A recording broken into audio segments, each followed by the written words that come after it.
Obsah slobody vierovyznania alebo presvedčenia, práva rodičov a detí. V článku 18 Medzinárodného paktu o občianskych a politických právach sa stanovujú osobitné práva rodičov a detí v súvislosti so slobodou vierovyznania alebo presvedčenia. Rodičia a zákonní zástupcovia majú právo poskytovať svojim deťom náboženskú a morálnu výchovu a organizovať rodinný život v súlade s ich presvedčením.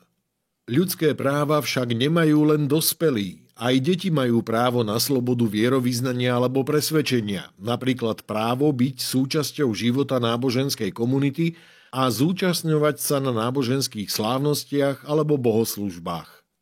Deti majú tiež právo na prístup k náboženskému vzdelávaniu v súlade so želaním svojich rodičov alebo opatrovníkov. Nesmú byť nútené zúčastňovať sa na náboženskej výchove proti vôli svojich rodičov.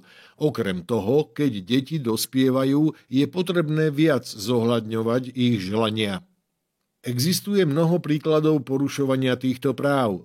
V krajinách Strednej Ázie je súčasťou dedičstva sovietskej minulosti to, že vlády chcú kontrolovať každý aspekt spoločnosti. Napríklad v Tadžikistane sa osoby mladšie ako 18 rokov nesmú podľa zákona zúčastňovať na náboženských obradoch alebo podujatiach s výnimkou pohrebov. A v iných stredoázijských štátoch vlády vypočúvajú a prenasledujú deti školského veku, ktoré navštevujú mešity a kresťanské kostoly alebo sa zúčastňujú na aktivitách ako sú letné tábory. Vystavujú ich tiež verejnému odsudzovaniu v školách. Niektoré vlády bránia deťom praktizovať náboženstvo, iné vlády nútia deti patriace k menšinám zúčastňovať sa na náboženskej výučbe, ktorej cieľom je obrátiť ich na väčšinové náboženstvo. Toto sa deje napriek tomu, že štáty sú povinné zabezpečiť, aby deti mohli byť oslobodené z konfesionálneho vzdelávania nielen teoreticky, ale aj prakticky. Napríklad v Turecku učebné osnovy a učebnice náboženskej kultúry a etiky napriek niektorým reformám stále obsahujú konfesionálnu výučbu náboženstva. Židovskí a kresťanskí žiaci sú z nej teoreticky oslobodení, ale v praxi môže byť ťažké alebo nemožné tieto výnimky uplatniť, zatiaľ čo deti z alevických, bahájských, ateistických alebo agnostických rodín alebo žiaci, ktorí majú toto presvedčenie z vlastnej vôle, sú nútení navštevovať tieto hodiny. Vo všetkých týchto príkladoch sa porušujú práva rodičov aj detí. Pred prijatím dohovoru o právach dieťaťa sa v medzinárodnom práve v oblasti ľudských práv o právach dieťaťa konkrétne nehovorilo. Dohovor to zmenil a zdôrazňuje deti ako nositeľov práv a v článku 14 ako osoby, ktoré majú právo na slobodu vierovyznania alebo presvedčenia. Článok 14 predstavuje deti ako nezávislé a zároveň zraniteľné, ktoré potrebujú pomoc a vedenie rodičov pri uplatňovaní svojho práva na slobodu vierovyznania alebo presvedčenia, najmä vo vzťahu k štátu. V dohovore sa uvádza, že zásadou, ktorou by sa mali riadiť všetky záležitosti, je najlepší záujem dieťaťa. Zdôrazňuje sa v ňom aj právo detí vyjadrovať svoje názory na všetky záležitosti, ktoré sa ich týkajú. Napriek tomu sú to často dospelí, najmä rodičia, ktorí dospejú k záveru, čo sú tieto najlepšie záujmy a vyjadrujú sa v ich prospech. Niekedy sa však záujmy detí a rodičov môžu líšiť.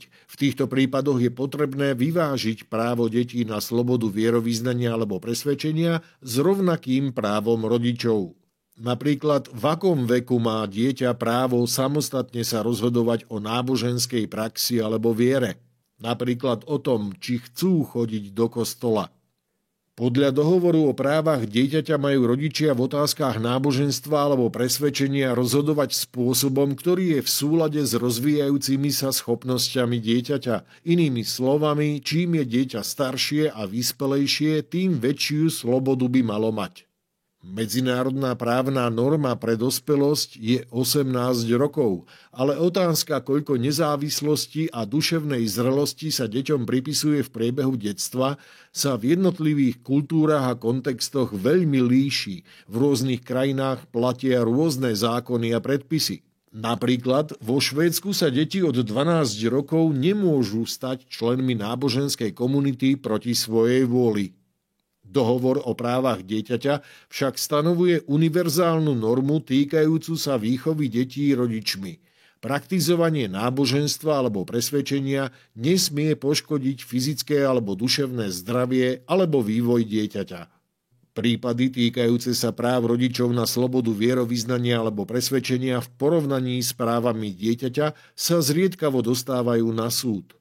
Právo Jehovových svedkov zastaviť svojim deťom transfúziu krvi je však jedným z príkladov, keď súdy rozhodli proti právam rodičov na slobodu vierovyznania alebo presvedčenia a v prospech práva dieťaťa na život. Na záver by som chcel povedať, že v tomto filme sme sa venovali právam rodičov a detí. Deti majú právo na slobodu vierovyznania alebo presvedčenia a rodičia majú právo vychovávať svoje deti v súlade so svojím presvedčením.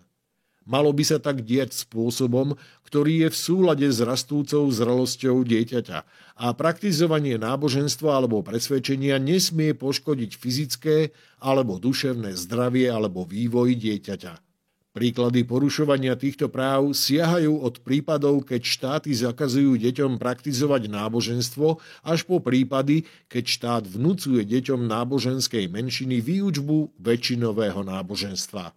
Viac informácií o právach rodičov a detí v súvislosti so slobodou vierovyznania alebo presvedčenia vrátane textov ľudskoprávnych dokumentov, ktoré sa na ňu odvolávajú, nájdete v školiacich materiáloch na nasledujúcej webovej stránke.